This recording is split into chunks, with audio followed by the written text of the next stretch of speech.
In this module, we will define the classification of amino acid. We will continue and we will define the non-polar aliphatic R groups, which are the amino acid which is having the first group जो कि non polar है और water soluble नहीं है, जिसमें हमने पहले पिछले मॉड्यूल में देखा है कि 7 डिफरेंट अमाइनो एसिड्स हैं, उनको हम जो है ना ब्रीफली डिफाइन करेंगे इस मॉड्यूल में. So these non-polar aliphatic R groups contain glycine, alanine, proline, valine, leucine, isoleucine and methionine, which we have discussed in the previous module, the structure of these 7 amino acids which are non-polar and they are not water soluble. In this group of non-polar amino acid, first amino acid is the glycine, which is the simplest amino acid, has the simplest structure. Although it is formally non-polar, its very small side chain makes no real contribution to the hydrophobic interaction. इसकी side chain पे एक H ही फालतू लगा हुआ है सिर्फ, इसलिए ये आइडियली आता तो इसी में ही है नॉन पोलर में, लेकिन ये हाइड्रोजन जो है उसकी कोई ख़ास कंट्रीब्यूशन है नहीं है नॉन इसको हाइड्रोफोबिक इंटरेक्शंस के अंदर. It is the simplest amino acid and it really does not fit well into any classification because its side chain is only a hydrogen group. लेकिन इसको फिर भी हम नॉन पोलर के अंदर aliphatic non polar R groups के की classification के अंदर ही इसको फिट इन करते हैं.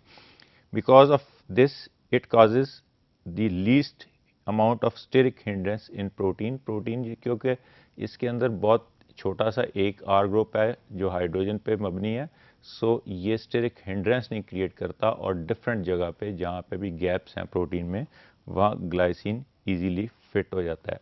Therefore glycine is often found in bends और in tightly packed chains of fibrous proteins. क्योंकि ये बड़ा अमाइनो एसिड नहीं है, सिंपलेस्ट है, छोटा सा है, इसलिए ये फाइब्रस उसके अंदर ये फिट इन हो जाता है या जहाँ पे बेंड्स होते हैं वहाँ पे ये मोस्ट कॉमनली फाउंड होता है. इसी वजह से हमने इसको ग्लाइसिन को मोस्ट कॉमनली फाउंड है, इसीलिए इसको जी एब्रीवेशन दिया था, पिछले मॉड्यूल में हमने डिफाइन किया है, जबकि ग्लूटामेट और ग्लूटामीन को हमने जी नहीं दिया था.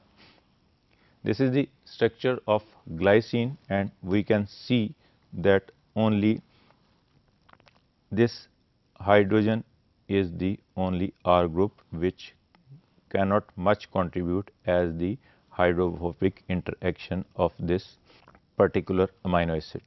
Alanine and the branch chain amino acids valine, leucine and isoleucine have bulky non-polar aliphatic open chain hydrocarbon side chain amino acids.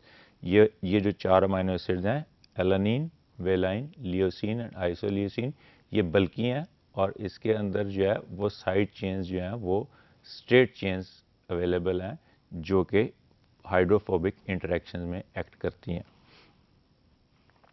The side chains of alanine, valine, leucine and isoleucine tend to cluster together within the proteins, therefore stabilizing protein structure by means of hydrophobic interactions. ये हमने पहले भी बात की है पिछले module में भी कि ये जो नॉन पोलर हैं ये वाटर सॉलेबल नहीं है. ये जब भी हाइड्रोफोबिक इंटरेक्शंस होते हैं तो ये वाले साइड चेन जिनकी आर ग्रुप्स जिसके नॉन पोलर हैं ये इनटू दी और द क्लस्टर फॉर्म में इनसाइड ऑफ द प्रोटीन ये वाले अमाइनो एसिड चले जाते हैं. ये जो चार अमाइनो एसिड हैं एलानिन, वेलाइन, लियोसिन, आइसोल्यूसिन, इसकी ब्रांच चेन नहीं है. जो आर ग्रुप है वो सिंगल जो है वो सिंपल चेन है और स्ट्रेट चेन है, ये जो है ना साइक्लिक चेन्स नहीं है. These are the structures of these 4 amino acids, which is alanine. We can see that this is the CH3 group attached here, and this leucine have another simpler straight chain, but these are bulky chains, bulky R groups. Similarly is the case of isoleucine, which has a R group having 1, 2 and 3 and 4 carbon atoms, and the similar is the case of valine. These are the 4 amino acids having straight chain R groups and having non-polar or water fearing amino acids which are present in the interior of the any protein. Methionine is one of the two sulfur containing amino acids, has a non-polar thioether group in its side chain, जबकि दूसरा sulphur containing हम जानते हैं is the cysteine. ये जो है ये other sulphur containing amino acid है जिसके अंदर जो है ना थायोईथर ग्रुप है और इसकी साइड चेन जो है वो भी नॉन पोलर है और ये भी वाटर फीरिंग और हाइड्रोफोबिक है. This is the structure of methionine. We can see here that this is the sulfur atom which is present in its side chain, which is also a straight chain as the previous amino acids we have discussed. The role of proline in amino acid structure differ from those of non-polar amino acids. The amino acid proline contains a ring structure. बाकी हमने जितने भी अभी तक define किए हैं इस group में 6 के 6 7 में से 6 अमाइनो एसिड उनकी स्ट्रेट चेन हमने डिफाइन किए हैं, जबकि प्रोलीन के अंदर हम देखेंगे कि इसके अंदर एक रिंग स्ट्रक्चर है, इसीलिए इसको अमीनो एसिड भी कहते हैं. The amino acid proline contains a ring structure which involve alpha carbon and its alpha amino group which are part of the peptide backbone. तो इसका जो अल्फा कार्बन है वो इसके रिंग स्ट्रक्चर के अंदर इनकॉर्पोरेट हुआ है. तो ये जब भी बॉन्डिंग बनाएगा तो ये रिंग स्ट्रक्चर उसके अंदर अल्फा कार्बन है तो अल्फा कार्बन वहाँ पेप्टाइड बॉन्ड के अंदर उसकी बैकबोन में इन्वॉल्व हो जाएगा. It is also called an amino acid.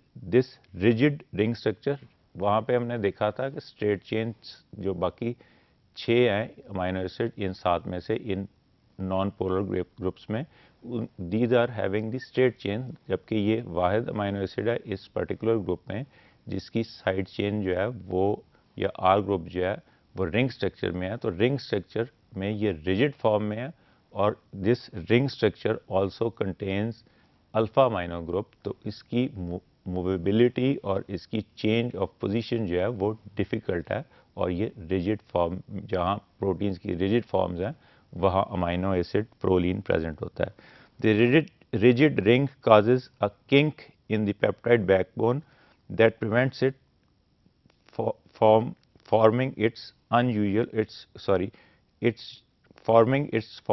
usual configuration.